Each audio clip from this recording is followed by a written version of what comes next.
On the God Rock Show, we're hanging out with Steven Curtis Chapman. It's great to have you with us. Thank you. What was the goal? Always to play music? You know what? The goal pretty much from about 6 years old in my life on was to play music. I got my first guitar when I was 6. I grew up with a dad who was a guitar teacher and a great player, songwriter, singer.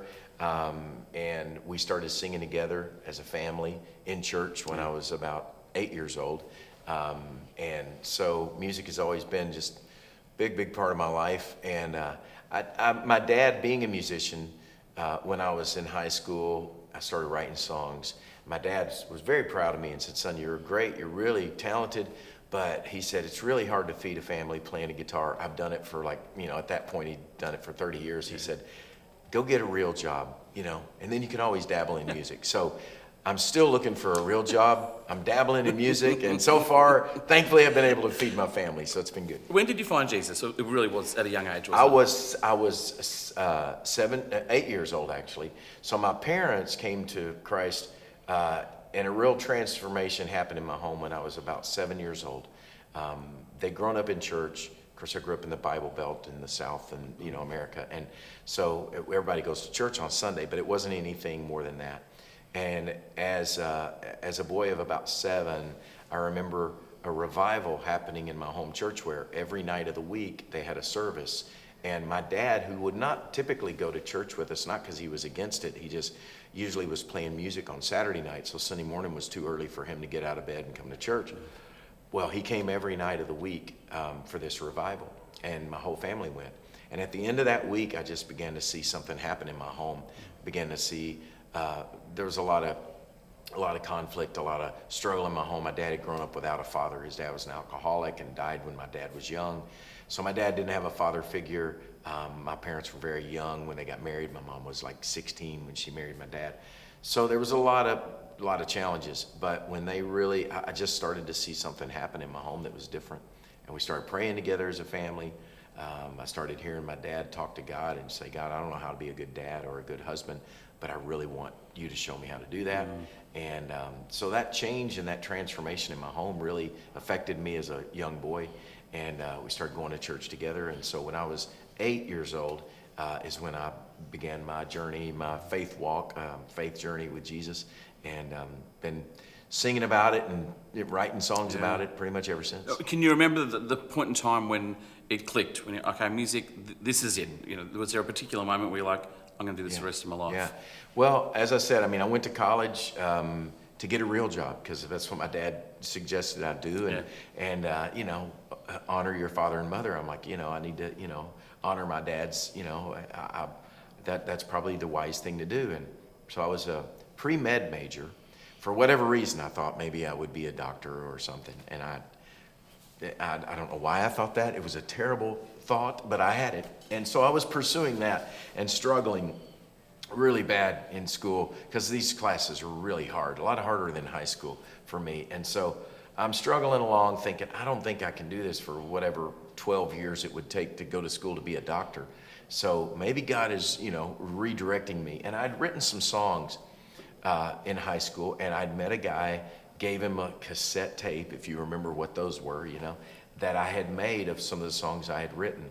And this guy that I just randomly met at a summer job I was doing in Nashville, singing in a country music show in Nashville, I met a guy, gave him this cassette tape of some songs I'd written. And while I was struggling in college, in pre-med classes, I got a call from this guy. And he said, "Hey, I gave your cassette to a friend of mine who writes and publishes gospel music.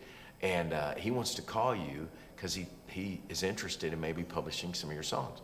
So I got a phone call, and the guy who had heard my music and wanted to talk to me was Bill Gaither. And if you know that name, Absolutely. if you know he is in many ways sort of the godfather of gospel music for our generation, wrote the songs I grew up singing with my family in church. A lot of those were Bill Gaither songs. So I was, of course, blown away, honored, couldn't believe that Bill Gaither wanted to talk to me about my songs. And that was really the beginning. And I think when that happened and that call came, sort of a light bulb went off that maybe I could do this. Maybe I could, use the gifts that God's given me, and be able to do this even for a career. So yeah, that was probably the first moment I thought that could happen. You came through an iconic era of Christian music and Christian artists. Was there any rivalry at all back then? A side glance from Michael W. Smith, a smackdown, a push from Carmen, right. David Meese's heckling at the side of stage. Yeah. Carmen was stalking me backstage at the Dove Awards, to take me out. No.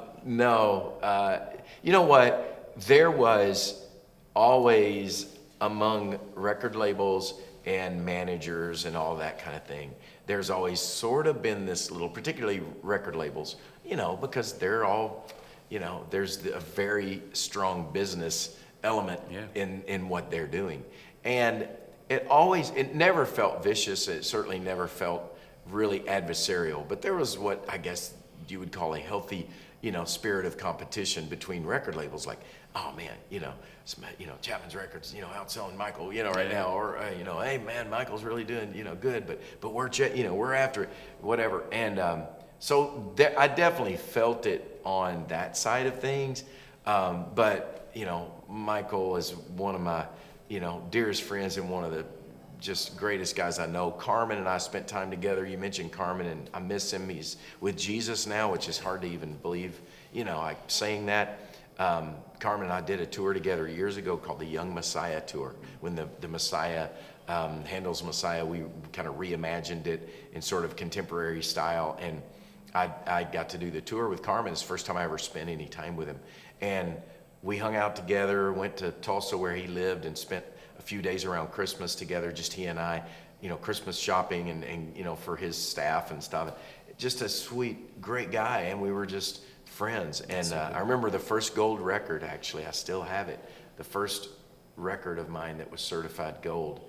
Carmen, and this is very Carmen, if you knew Carmen, gold chains. He had a little Vegas in him. He always had sort of the Vegas thing. And he gave me a gold record, and it was engraved, "Welcome to the club." Because, he had sold gold records, so he was like, "You're in the club now." That was so typical Carmen. But it was just sweet, and some really wonderful relationships and friendships there. With so much success comes a lot of responsibility. Did you feel pressure along the way? Yeah, for sure. I mean, and something that I have took and continue by God's grace to take very, very seriously. I believe in my case, and there's a lot of different musicians and a lot of different views of, music and what its purpose is. I really believe, for me, music has always been really a means to an end. It's not the end in and of itself. As much as I love music, as much as I love playing music, sang country music, when I was first out of high school. That's how I got my first summer job working in the music business, was singing in a country music show in Nashville at an amusement park called Opryland, built around the Grand Ole Opry. And so I had opportunities to do other kinds of music.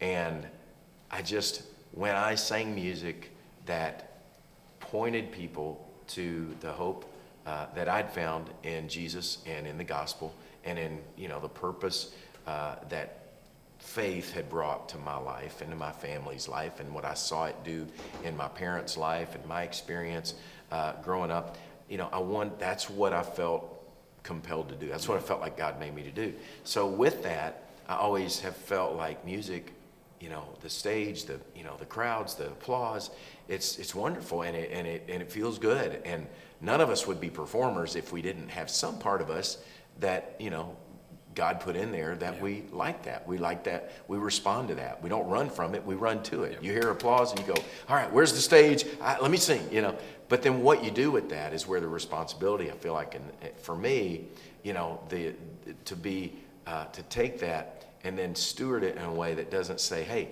look at me, it's about me, but to say, these are gifts that God has entrusted to me.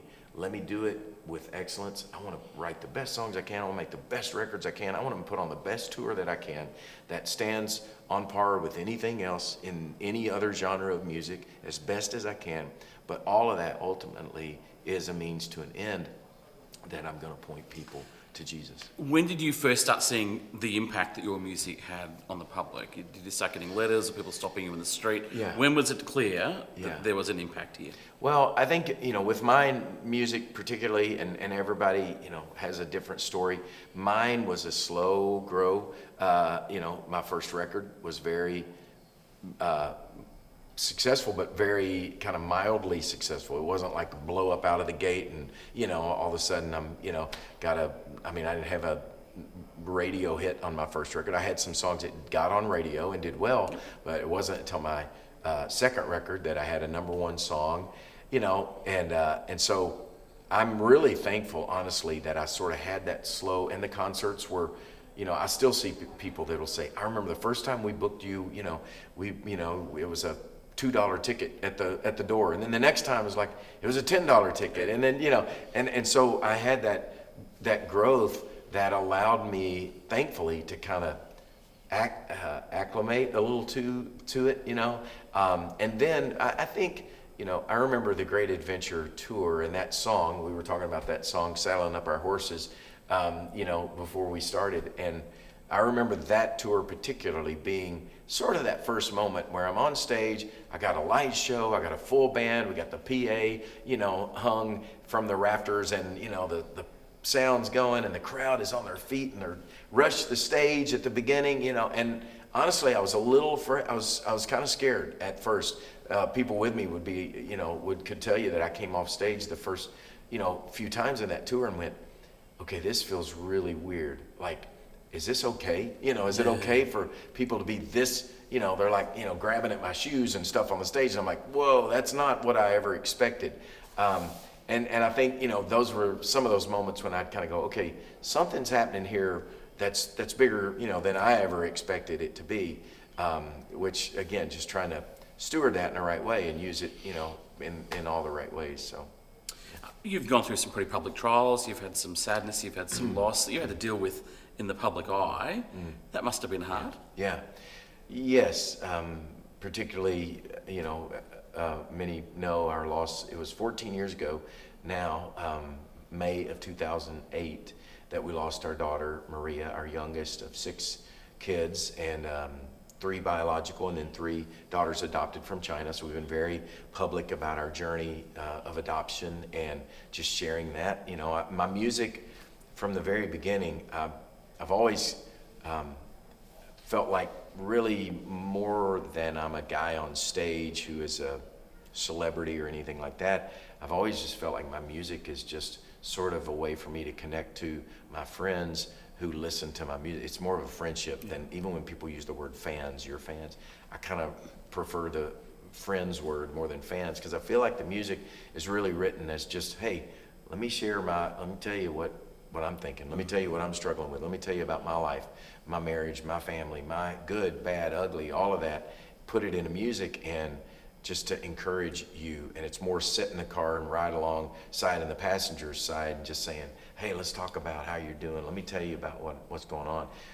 More than, let me tell you how to do life, but just have a conversation. And so, when we lost our daughter, we did as a family huddle up, and of course immediately I didn't even know if I would sing or ever go on stage again. I mean, something like that is so devastating to you emotionally, spiritually, at every level. I had to sort of take a big step back, canceled everything that was on the books, said, I don't know if I'll do another tour. I don't know if I'm going to come back and do anything, or if I'll sing the songs I've written, if I'm ever going to write new music. I don't really know. I just need time to just survive with my family right now in our grief. But as we prayed about the opportunities that we had, because of course immediately we were called by, everyone from Larry King Live to Good Morning America and all these opportunities to speak about our faith that would sustain us in a time like this. And so as a family, we just said, we feel like the thing that will most honor, first of all, the hope that we have in Jesus and the life of our daughter, Maria, is going to be to tell our story about what's going to sustain us, and be honest about it, and be honest about our questions, our anger, our confusion of God. How could you let this happen? And yet, if we get the opportunity to share that story and say, but what we're going to do is trust God because we got nothing else. So we made that decision as a family, and it was hard, but it also was part of what has helped us continue to heal.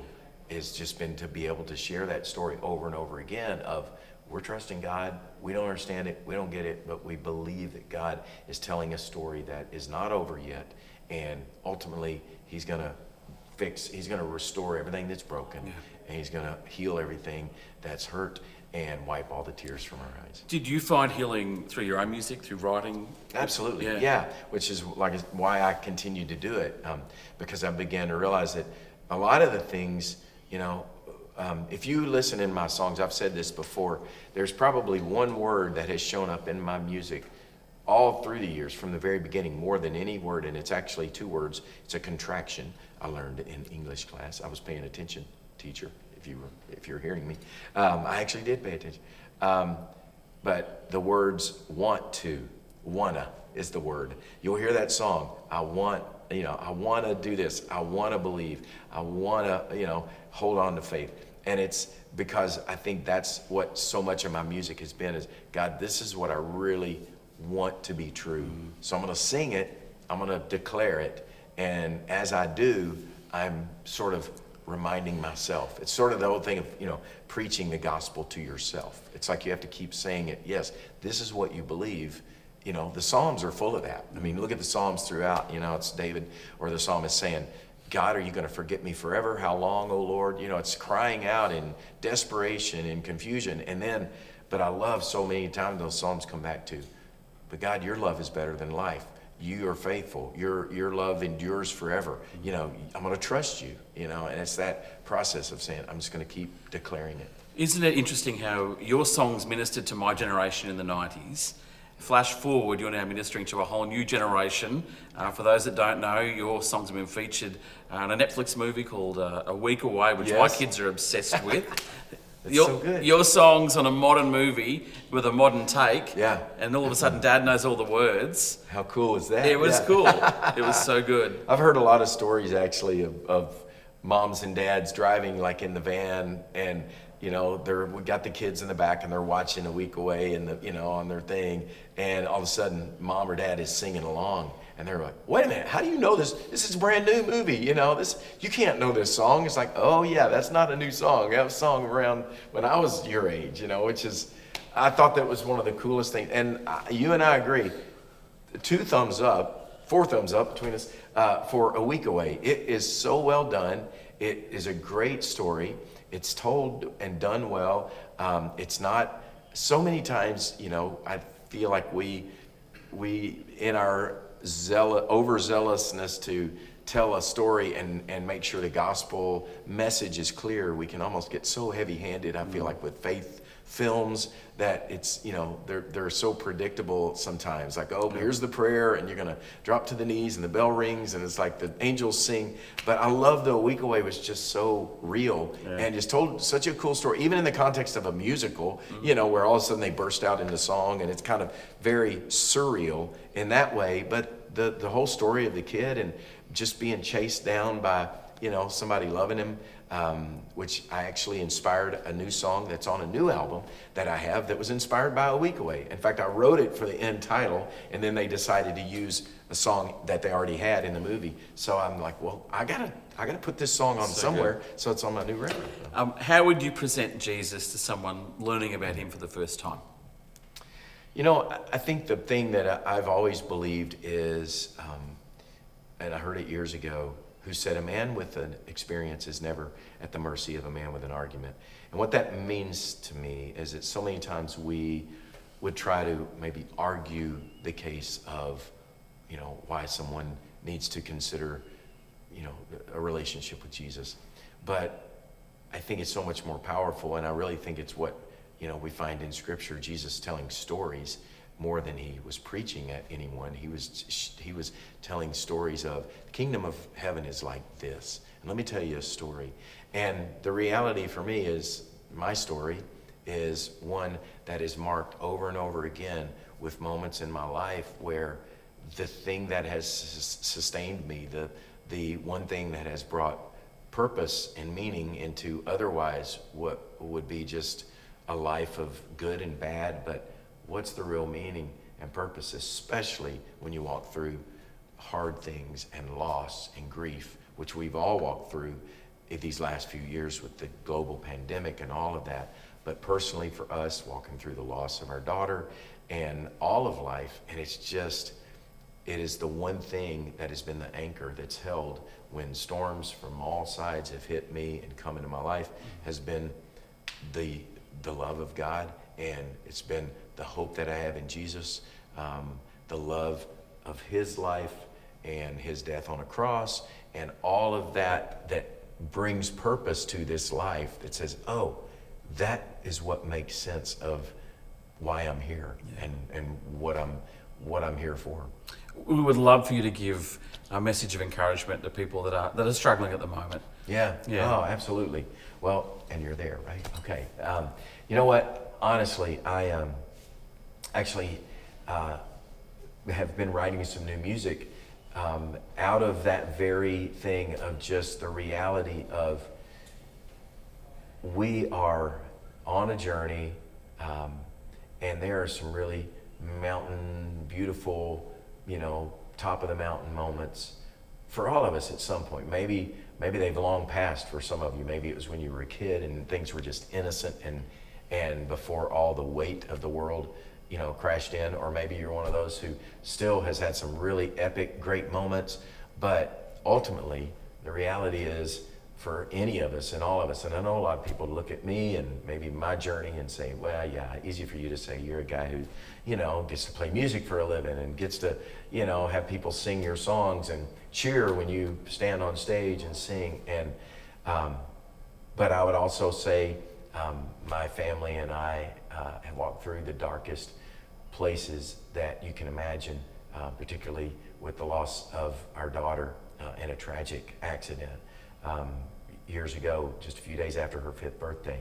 And I can say from that place that the one thing that can sustain you, if you will choose it and turn to it, is the hope in the love of God for you through Jesus, expressed through the gift of Jesus, who came to this earth and lived and died on a cross and made a way for us to have peace and to have hope even in the darkest places. And listen, I'm one who, I say that, and it's not like a big Band-Aid that you just stick on everything and go, hey, God's good all the time God is good.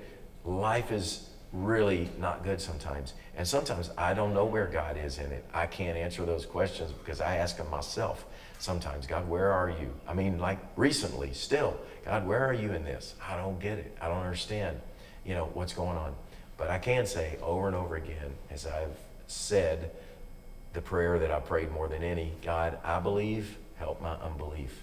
And the honesty, I'm so thankful that God welcomes our honesty. We don't have to get it together. We don't have to say, okay, God, here it is. I got it all figured out, and I got, got the words all right, the prayer right. Scripture, if it tells me anything, it tells me God welcomes our honesty and just say, I don't get it. I don't understand, but I'm going to turn to you instead of away from you, because that's turning into darkness, utter darkness and hopelessness. But when we bring all of that and the questions and confusion and say, God, I'm bringing it to you. I got nothing else.